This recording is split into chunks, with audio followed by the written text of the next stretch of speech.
World Cup winner, medal around your neck, trophy in your hands, millions in the bank. You have literally done what 99.99% of footballers never get to do. And somehow, some of these guys still found a way to lose everything. Not just a bit short of cash, lose everything. We're talking about mansions auctioned off, tax police waiting at borders, career ending at a club called literally the worst team in the world. And one of football's all-time great defenders is now claiming in court he can barely pay child support. These are 5 World Cup winners who went completely broke. Different stories, same brutal result. Number 5, Denilson, 2002 World Cup winner, Brazil. Let's start with the most expensive footballer on the planet. Yes, actually. In 1998, Real Betis paid £21.5 million for a 20-year-old Brazilian winger named Denilson, a fee that smashed the world record at the time. He was the most expensive player in football history. Between 1995 and the 1998 World Cup final, his career had been magical. His footwork was ridiculous. His stepovers made defenders look broken. He was in the Nike commercials. He was on the Brazil squad that scored 3 goals in the 1998 final. He was the future. And then came 7 years at Betis, where he scored in total, across the entire 7-year spell, about as many league goals as a decent Sunday league striker manages in one season. In his 7 years at Betis, Denilson never registered more than 3 league goals in a season. He did make the 2002 World Cup squad and earned a winner's medal, coming on as a substitute in the final. But after Betis, the fall was steep. Saudi Arabia, FC Dallas, Vietnam, Bolton trial, rejected.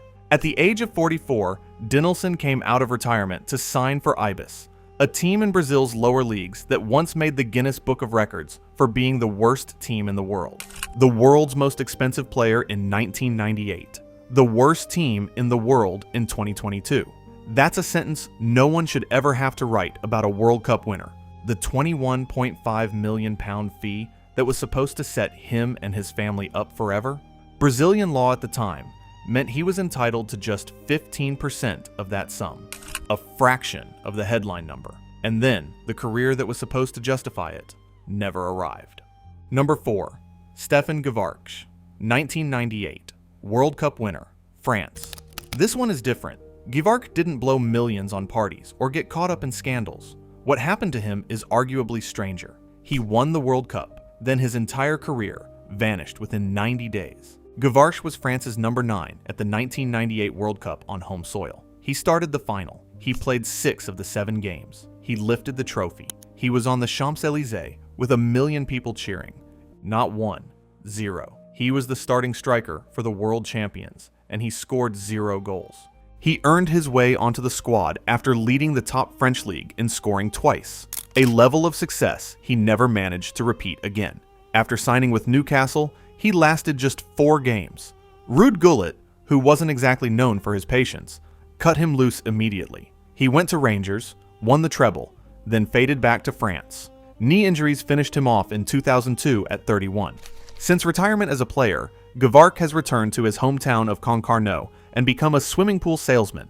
A swimming pool salesman in a quiet fishing town in Brittany. He goes to watch his daughters play basketball on Saturdays. He drinks coffee at the local bar where the regulars are more interested in horse racing results than the man sitting next to them who once held the World Cup. And reportedly, he loves it. He's at peace with it.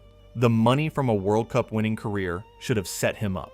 But the career that followed was so short and so underwhelming that it barely paid off at all.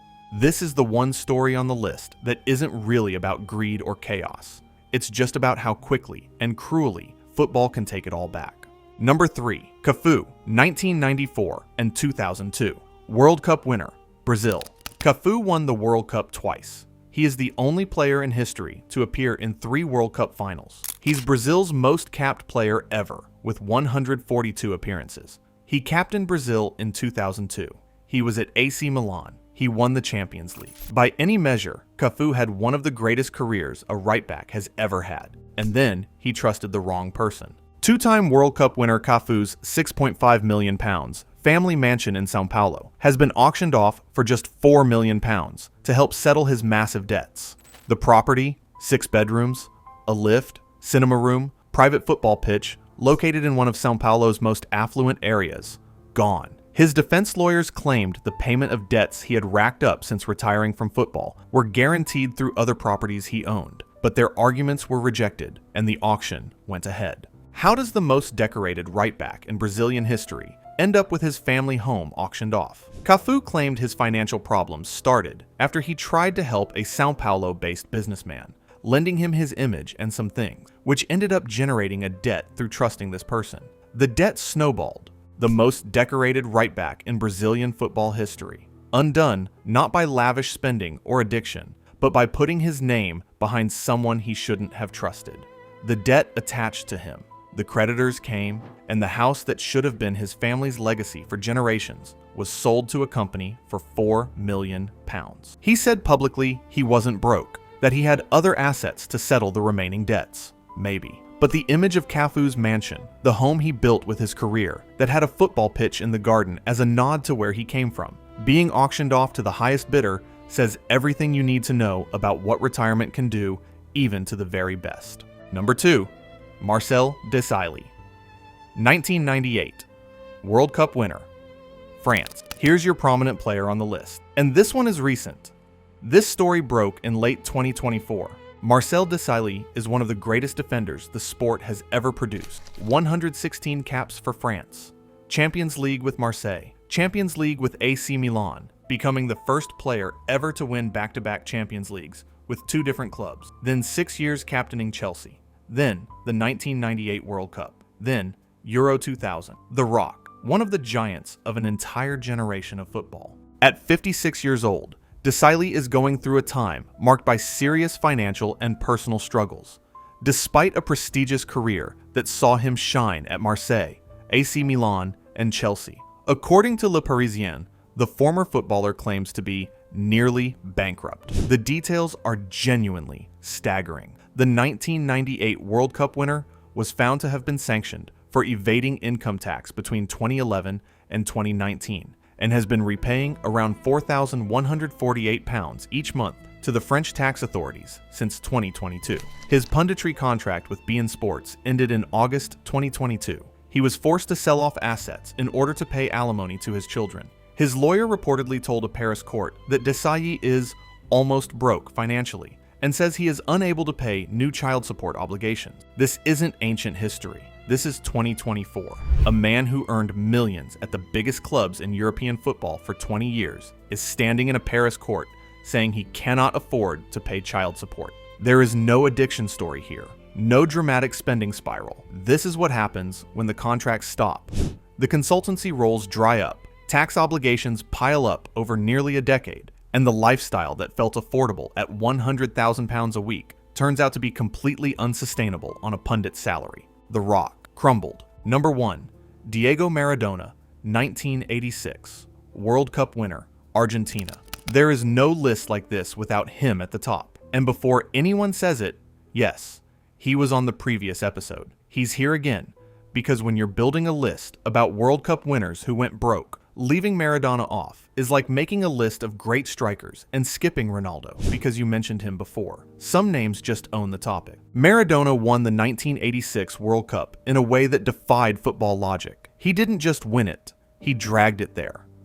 In a team that wasn't supposed to win, he scored the hand of God and the goal of the century in the same game. He was the whole show. The tax bill alone tells the full story. Maradona's Italian debts of more than $50 million stem from alleged unpaid taxes during the time he played for Napoli from 1984 to 1991. Italian authorities threatened to freeze all of his assets if he did not pay off a debt of 39 million euros. He was banned from entering Italy. When he did visit, tax officials literally met him at the hotel and confiscated his earrings and Rolex watches on the spot. He declared bankruptcy in 2009. Cocaine addiction got him thrown out of the 1994 World Cup mid-tournament. Multiple near-death health crises. An entourage of hundreds. Spending that made no logical sense by any financial calculation ever attempted. He died with barely anything left in his bank accounts, according to reports, with a journalist who had always been close to him saying on television